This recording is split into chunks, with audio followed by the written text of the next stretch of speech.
John, you must have been really delighted with the response from the boys returning to winning ways after that setback against Workington. Yeah, I was really pleased. I mean, the thing that pleased me most was the meeting directly afterwards when we had our review, and they were very self-critical, and they took points on board, and obviously they rectified many points. So really pleased with the response, but obviously it's a matter of onward and upward, but it's also a matter of making sure we don't need to have a response next time, because our levels of consistency are better.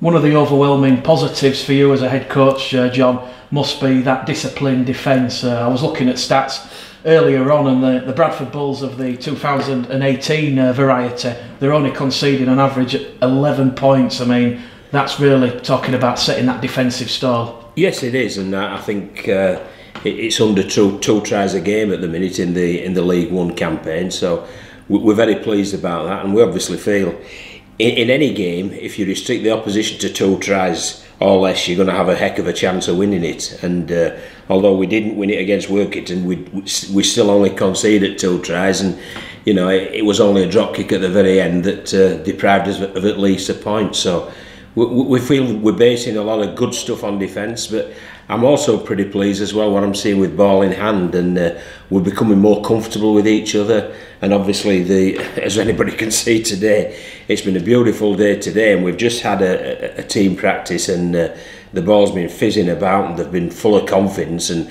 the skill has been very precise. So I've been really pleased. On Saturday, it's going to be a great occasion. Bradford travelling to Warrington and the Halliwell Jones, and that watertight defence, John, is something that will have certainly caught the eye of your opposite number, Steve Price, at Warrington. Yeah, I think he'll realise that we've paid a bit of attention to defence, but I also realise that he's paid a lot of attention to the Warrington defence as well, and it's changed it structurally, and it's a pretty mean defence itself, and they've got players committed to defending well week on week in Super League, so it's going to be a fair old task for us to break them down. But again, as with ourselves, you can see with Warrington that the spine of their team is becoming more and more used to playing with each other.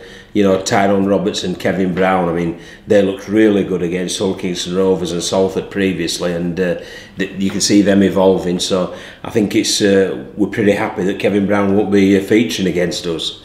You previously mentioned that Saturday's game against Warrington is a bit of a free pass for the players. How do you approach the game? Well, first of all, we've got sort of our structures and systems we want to stick to, but we've got the processes of rugby league that we want to do very well, and we've set high standards with that. So it's all about performance as far as I can see on Saturday, and we need to perform really well.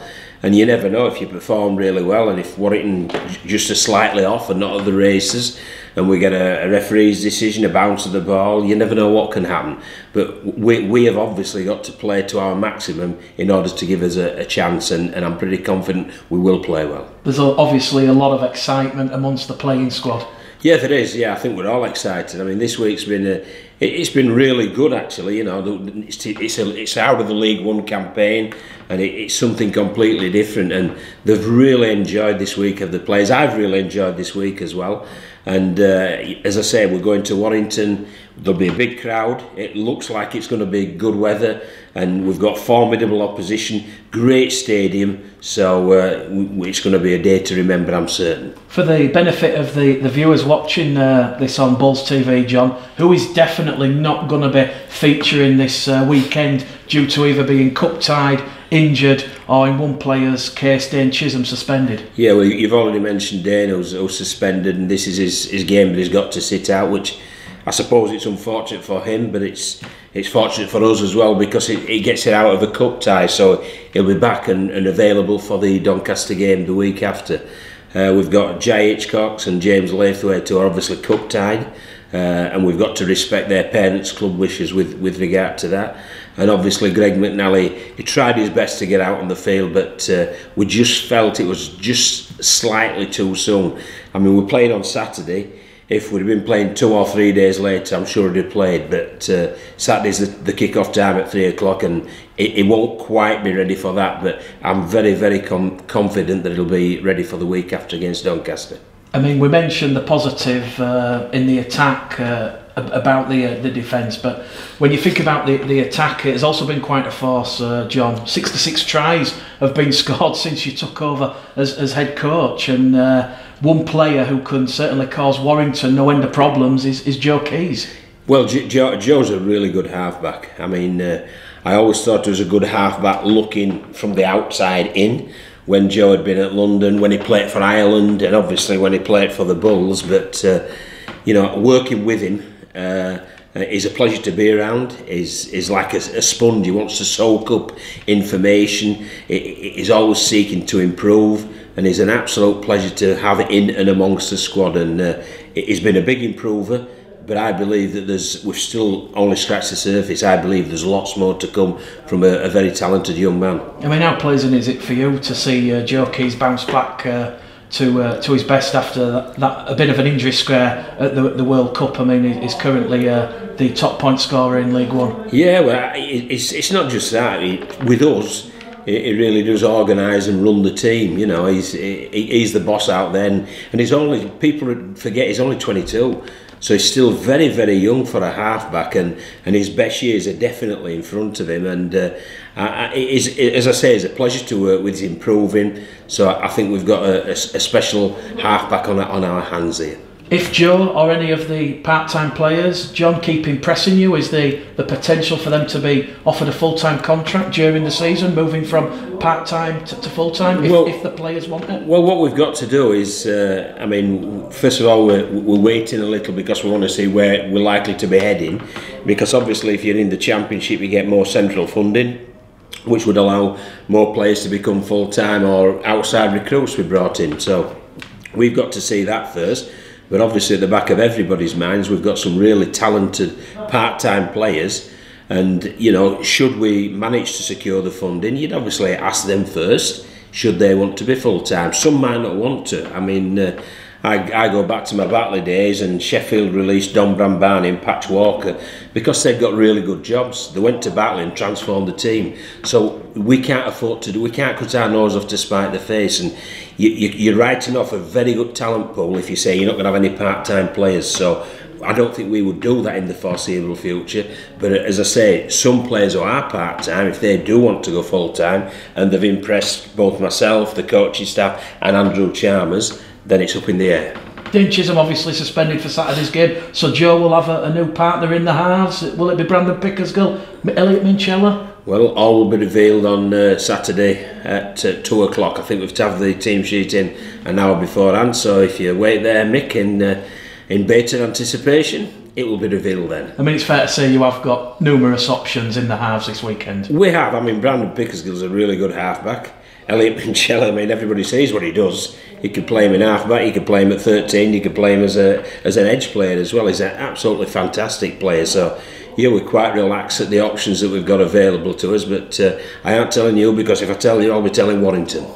How high will the bar be raised against Warrington on Saturday, John? Well, I'm hoping it's raised considerably. It will have to be, because I mean, let's not kid ourselves. This is the best opposition we'll have faced up to now in the season. There's no doubt about that. And they're a very good rugby league team, very well coached, and who work very hard for each other. They do off the ball stuff really well. Stuff that perhaps if you sat in the stand you wouldn't notice, but stuff that coaches do look for, and they do that really well.